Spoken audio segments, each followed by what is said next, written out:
Well, we have a very precise training program that goes in here, and part of our problems have come from a lack of sufficient training and background and things of that nature. So not fully understanding that question other than to say that the Sheriff's Department has to ensure that anybody it works with in a professional capacity that's working at the behest of the Los Angeles County Sheriff's Department, we need to be confident in their skills, their background, their training. So I'm sorry for not thoroughly answering that question, but I'm not really certain what it's asking. Next is Lou Vince. Thank you. I see properly licensed and trained private investigators as a force multiplier for the Sheriff's Department.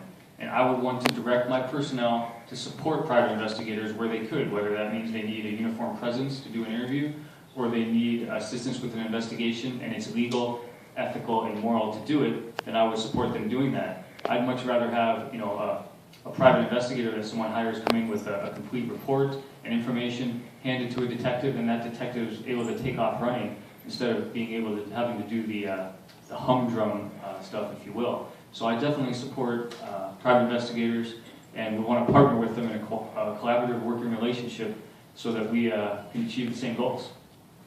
Thank you. Todd Rogers. We actually already partner with them. We employ private investigators to investigate workers' compensation fraud. So they are a force multiplier. We've been using them for years and years and years. We're going to continue doing that.